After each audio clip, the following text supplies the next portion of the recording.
Hello friends, welcome to Target online exam. आज हम discuss करेंगे बीपीएससी टीआरई में पूछे जाने वाले महत्वपूर्ण क्वेश्चंस जो आपके एग्जाम में पुनः पूछे जा सकते हैं। तो आप सभी लोग वीडियो को लास्ट तक जरूर देखिएगा। ये वीडियो आप सभी के लिए बहुत ही ज्यादा इंपॉर्टेंट होने वाली है, तो आप लोग वीडियो को स्किप ना करिएगा। चैनल पर पहली बार आए हैं तो चैनल को सब्सक्राइब करके बेल आइकन प्रेस कर लीजिएगा, इससे नोटिफिकेशन आप सभी को मिलता रहेगा। तो चलिए स्टार्ट करते हैं। क्वेश्चन पूछा गया है, बंगाल विभाजन जो 16 अक्टूबर 1905 को हुआ है, किस दिवस के रूप में मनाया गया था? तो यहाँ पर शोक दिवस के रूप में मनाया गया था। सी आंसर सही हो जाएगा। बीपीएससी टीआरई 2 में पूछा गया क्वेश्चन है, तो इसके बारे में यहाँ पर हम देखते हैं। जो बंगाल विभाजन है 16 अक्टूबर 1905 को शोक दिवस के रूप में मनाया गया था। इस दिन हिंदू और मुस्लिमों ने एक दूसरे को राखी बांधकर अपनी एकता दिखाई थी। तो ये पूछा जा सकता है कि हिंदू और मुस्लिमों ने अपनी एकता किस प्रकार से दिखाई थी? तो एक दूसरे को राखी बांधकर। बंगाल का विभाजन बंगाल के पूर्वी भागों को शेष बंगाल से अलग करने का निर्णय था। इसकी जो घोषणा है 19 जुलाई 1905 को भारत के वायसराय लॉर्ड कर्जन ने किए थे। जो इसकी बंगाल विभाजन की घोषणा है किसके द्वारा की गई थी? तो लॉर्ड कर्जन के द्वारा की गई थी 19 जुलाई 1905 को, और जो यह विभाजन है 16 अक्टूबर 1905 को प्रभावी हुआ था।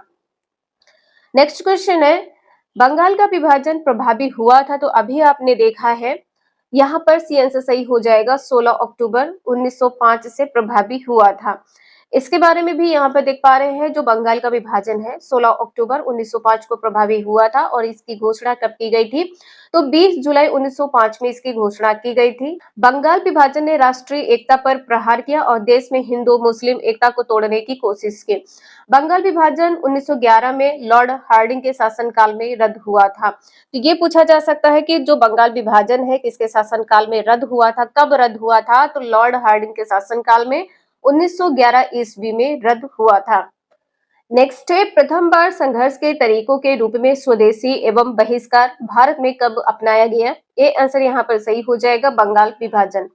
यहाँ पर आप सभी देख पा रहे हैं कि प्रथम बार संघर्ष के तरीकों के रूप में स्वदेशी एवं बहिष्कार को भारत में बंगाल विभाजन जो कि 1905 में हुआ है के दौरान अपनाया गया है। उस टाइम जो तत्कालीन ब्रिटिश सरकार थे, तो बंगाल में बढ़ते राष्ट्रवाद को कमजोर करने के लिए प्रशासनिक बहाना बनाकर बंगाल का विभाजन 16 अक्टूबर 1905 को करा दिया। तो बंगाल का विभाजन कब हुआ है? 16 अक्टूबर 1905 को हुआ है। भारतीयों द्वारा लगातार विरोध के कारण 1911 में वायसराय लॉर्ड हार्डिंग ने विभाजन को रद्द कर दिया है। आप लोगों को रट गया होगा कि जो बंगाल विभाजन है किसके शासनकाल में रद्द हुआ है? तो वायसराय लॉर्ड हार्डिंग के शासनकाल में रद्द हुआ है 1911 में। नेक्स्ट है, बांग्लार माटी बांग्लार जल के लेखक कौन थे? जो मूल रूप से 1905 में लॉर्ड कर्जन द्वारा बंगाल के विभाजन के खिलाफ एक विरोध गीत था, और जिसके लिए पश्चिम बंगाल विधानसभा ने हाल ही में नए राज्य गान के रूप में प्रस्ताव पारित किया है। तो ये इसके लेखक कौन थे? रविंद्रनाथ टैगोर थे। यहाँ पर आपका आंसर बी सही है। यहाँ पर आप सभी देख पा रहे हैं कि बांग्लार माटी बांग्लार जल के लेखक रविन्द्रनाथ टैगोर थे, जो मूल रूप से 1905 में लॉर्ड कर्जन द्वारा बंगाल के विभाजन के खिलाफ एक विरोध गीत था। तो बंगाल के विभाजन के खिलाफ एक विरोध गीत था। इसके लिए पश्चिम बंगाल विधानसभा ने हाल ही नए राज्य गान के रूप में एक प्रस्ताव पारित किया है। तो यहाँ पर कहाँ पर किया गया है? तो पश्चिम बंगाल में किया गया है। नेक्स्ट है, मुस्लिम लीग एवं होम रूल लीग आंदोलन से संबंधित क्वेश्चन दिया है कि निम्नलिखित में से भारत की स्वतंत्रता के प्रति मुस्लिम लीग के दृष्टिकोण के बारे में कौन सा सही है, ये बताना है। इसने क्रिप्स मिशन 1942 का प्रस्ताव इस आधार पर अस्वीकार किया कि उनकी पाकिस्तान की मांग को स्वीकार नहीं किया गया था।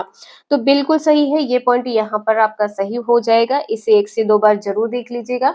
इसके बाद में है, जो इसने वेबल योजना है 1945 को अस्वीकार किया क्योंकि उनकी स्वतंत्र पाकिस्तान की मांग को यह कमजोर कर सकते थे।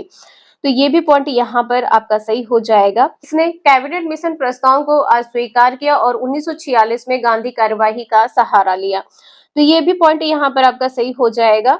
तो आपका आंसर यहाँ पर सही क्या है? डी आंसर यहाँ पर सही है। उपर्युक्त में से एक से अधिक सही हो जाएगा।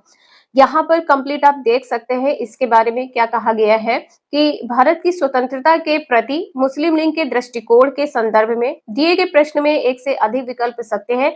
क्योंकि मुस्लिम लीग को क्रिप्स मिशन के प्रावधानों में मुसलमानों के आत्मनिर्धारण के सिद्धांत तथा पृथक पाकिस्तान की मांग को स्वीकार नहीं किया गया था। लॉर्ड वेवल ने भारत में गतिरोध को हल करने के लिए ब्रिटिश सरकार के प्रस्ताव को भारत की जनता के सामने प्रसारित किया, जिसे वेवल योजना कहा जाता है। मुस्लिम लीग ने वेवल योजना 1975 को आज स्वीकृत किया, क्योंकि उनकी स्वतंत्र पाकिस्तान की मांग को यह कमजोर कर सकते थे। तो वेवल योजना कब अस्वीकार की गई है? 1975 को। 1946 में मुस्लिम लीग ने कैबिनेट मिशन के प्रस्ताव को अस्वीकार किया तथा इससे खुद को अलग कर लिया। 1946 में सीधी कार्यवाही का सहारा लिया, जिसके बाद देश भर में दंगे शुरू हो गए। तो ये तीनों पॉइंट यहाँ पर आपके सही थे, 1 से 2 बार रिवाइज जरूर कर लीजिएगा। नेक्स्ट है, ऑल इंडिया मुस्लिम लीग ने किस वर्ष अलग पाकिस्तान की मांग का प्रस्ताव रखा था? बी आंसर सही हो जाएगा, 23 मार्च 1940 को। बी आंसर यहाँ पर सही है। नेक्स्ट है, 1915 में होम रूल लीग किसने प्रारंभ की थी? 15 में नहीं होगा, 16 में, ठीक है। तो जो होम रूल की स्थापना की गई थी तो 1916 में की गई थी। भारत में होम रूल आंदोलन की शुरुआत एनी बेसेंट तथा बाल गंगाधर तिलक के नेतृत्व में शुरू किया गया था। होम रूल आंदोलन जो है आयरलैंड के होम रूल आंदोलन से प्रभावित था। कहां से प्रभावित था? आयरलैंड के होम रूल आंदोलन से प्रभावित था। होम रूल आंदोलन के प्रचार प्रसार के लिए तिलक ने अप्रैल 1916 में तथा एनी बेसेंट ने सितंबर 1916 में होम रूल लीग की स्थापना की थी। तो होम रूल की स्थापना कब की गई थी? तो 1916 में की गई थी, ध्यान रखिएगा। इसके बाद में है, मुस्लिम लीग द्वारा किस तिथि को मुक्ति दिवस मनाया जाता है? तो यहाँ पर 74 का आंसर ए सही हो जाएगा, 22 दिसंबर 1939। यहाँ पर आपका ए आंसर सही है। इसके बारे में यहाँ पर देख पा रहे हैं कि 22 दिसंबर 1939 को मुस्लिम लीग के अध्यक्ष मोहम्मद अली जिन्ना के नेतृत्व में कई भारतीय मुसलमानों ने मुक्ति दिवस मनाया था। मुस्लिम लीग परिषद ने 16 अगस्त 1946 को प्रत्यक्ष कार्रवाई दिवस के रूप में घोषित किया। तो यहाँ पर आपने देखा है कि मुस्लिम लीग के अध्यक्ष जो है मोहम्मद अली जिन्ना के नेतृत्व में मुक्ति दिवस मनाया गया था। कब? तो 22 दिसंबर 1939 को। नेक्स्ट है, किस स्थान पर वीजी तिलक ने होम रूल लीग की स्थापना 1916 में की थी? तो यहाँ पर पूना हो जाएगा, ये आंसर सही है, पूना। तो यहाँ पर इसके बारे में देख पा रहे हैं कि अप्रैल 1916 में बाल गंगाधर तिलक ने बेलगांव पुणे में होम रूल लीग की स्थापना की थी। पूछा जा सकता है, तो ध्यान रखिए, बेलगांव पुणे में। जबकि एनी बेसेंट ने सितंबर 1916 में मद्रास से होम रूल लीग की शुरुआत की थी। एनी बेसेंट ने कहां से की थी? मद्रास से। इस आंदोलन का जो सामान्य उद्देश्य था वो क्या था? भारत में स्वशासन प्राप्त करना था। तिलक की लीग महाराष्ट्र, कर्नाटक, मध्य प्रांत, बरार में काम करती थी तथा एनी बेसेंट की जो लीग थी देश में बाकी हिस्सों में काम करती थी।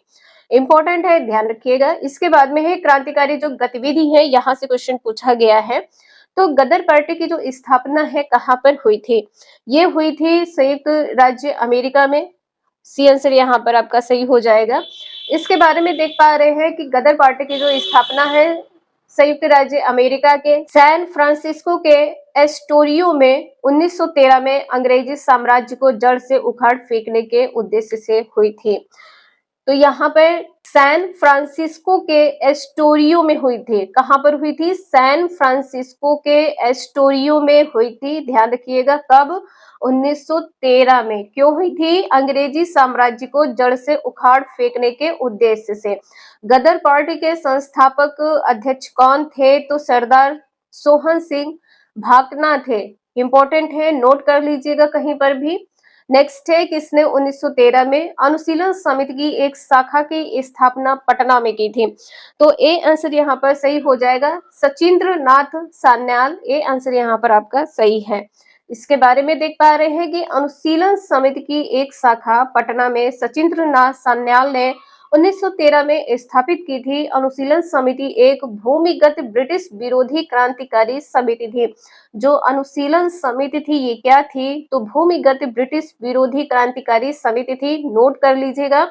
और इसकी जो स्थापना है 24 मार्च 1902 को प्रमथनाथ मित्रा तथा बरींद्र कुमार घोष ने कलकत्ता में की थी। किसने की थी, किसकी स्थापना? तो अनुशीलन समिति की स्थापना। नेक्स्ट है, गदर पार्टी से प्रभावित होकर चिश्ती खान एवं डुंडे खान ने निम्नलिखित में से किस स्थान पर विद्रोह किया था? तो यहाँ पर आपका सी आंसर सही हो जाएगा, सिंगापुर में विद्रोह किया था। इसके बारे में देख पा रहे हैं यहाँ पर, गदर पार्टी से प्रभावित होकर चिश्ती खान तथा एवं डुंडे खान ने सिंगापुर में विद्रोह किया था। गद्दार पार्टी का गठन 1913 में किया गया था। जो इसका मुख्यालय था सैन फ्रांसिस्को में स्थित है। सोन सिंह भाकना इसके संस्थापक अध्यक्ष थे। तो यहाँ पर आपने देखा है जो गदर पार्टी है इसका गठन 1913 में किया गया था। इसका गदर पार्टी का जो मुख्यालय है कहाँ पर है? सैन फ्रांसिस्को में है। सोहन सिंह भाकना इसके जो है संस्थापक अध्यक्ष थे। नेक्स्ट है, किस वर्ष मुजफ्फरपुर बम कांड की घटना घटी है? तो यहाँ पर सी आंसर सही हो जाएगा, 1908 में यह घटना घटित है। 30 अप्रैल, यहाँ पर आप सभी ध्यान रखिएगा, 30 अप्रैल 1908 में। इसके बारे में देख पा रहे हैं कि मुजफ्फरपुर बम कांड की जो घटना है 30 अप्रैल 1908 को बिहार के मुजफ्फरपुर में घटी थी। इस घटना को क्रांतिकारी खुदीराम बोस और उनके साथी प्रफुल्ल चाकी ने अंजाम दिया है। इस घटना को किसने अंजाम दिया है? तो ध्यान रखिएगा, खुदीराम बोस से एवं उनके साथी प्रफुल्ल चाकी हैं। नेक्स्ट है, लंदन में अभिनव भारत का संस्थापक कौन था? तो विनायक दामोदर सावरकर। ये आंसर यहाँ पर सही हो जाएगा। इसके बारे में है यहाँ पर थोड़ा डिटेल से दिया गया है, ध्यान रखिएगा। लंदन में अभिनव भारत का संस्थापक विनायक दामोदर सावरकर थे। इन्होंने अपने भाई गणेश दामोदर सावरकर के साथ मिलकर वर्ष 1904 में इसकी स्थापना की थी। किसकी? अभिनव भारत की स्थापना किसके द्वारा की गई है? तो विनायक दामोदर ने अपने भाई गणेश दामोदर सावरकर के साथ मिलकर 1904 में इसकी स्थापना की है। विनायक दामोदर और गणेश सावरकर ने 1899 में नासिक में एक क्रांतिकारी संस्था मित्र मेला की शुरुआत की थी। मित्र मेला की शुरुआत नासिक में की गई है 1899 ईस्वी में। ध्यान रखिएगा किसके द्वारा की गई है? तो विनायक सावरकर और उनके भाई गणेश सावरकर के द्वारा, जो आगे चलकर अभिनव भारत के रूप में स्थापित हुई है। सावरकर ब्रिटेन जाकर इंडिया हाउस तथा फ्री इंडिया सोसाइटी से भी जुड़े थे तथा 1937 से 1943 तक हिंदू महासभा के अध्यक्ष भी रहे हैं। हिंदू महासभा के अध्यक्ष कौन रहे हैं? ध्यान रखिएगा, कब से कब तक रहे हैं? तो 1937 से 1943 तक रहे हैं सावरकर। ठीक है, यहाँ पर वीरी सावरकर। और यहाँ पे ध्यान रखिएगा, इनकी जो लिखित पुस्तक है the history of the war of independence तथा हिंदुत्व है। हिंदू कौन है? ये प्रमुख है। तो ध्यान रखिएगा, 3 है, the history of the war of Indian independence है और हिंदुत्व, हिंदू कौन? ये 3 है, तो ध्यान रखिएगा। नेक्स्ट है, किस षड्यंत्र के मामले में 3 अंग्रेजों को साजिश करने के लिए कारागार में अवरुद्ध किया गया था? तो यहाँ पे क्या है? मेरठ षड्यंत्र मामले में। इसके बारे में देख पा रहे हैं कि मेरठ षड्यंत्र केस के अंतर्गत 3 ब्रिटिश नागरिक को गिरफ्तार कर मुकदमा चलाया गया। इस केस में फंसे अभियुक्तों को बचाने के लिए Jawaharlal Nehru, M.A. Ansari, K.N. Katju, M.C. Kangla आदि ने पैरवी की थे। तो 3 ब्रिटिश नागरिक कौन थे जो मेरठ षड्यंत्र में गिरफ्तार हुए थे? फिलिप स्प्रेट है, बेन ब्रैडके है, केस्टर हचिंसन है। ये 3 लोग हैं। आगे हम डिस्कस करेंगे रॉलेट एक्ट, खिलाफत आंदोलन एवं असहयोग आंदोलन। इससे रिलेटेड क्वेश्चन आपके एग्जाम में किस प्रकार के पूछे जाते हैं। तो आज के लिए इतना ही, मिलते हैं नेक्स्ट क्लास में। वीडियो यूजफुल लगे लाइक करें, चैनल को सब्सक्राइब करें एंड शेयर करें। Thank you for watching this video.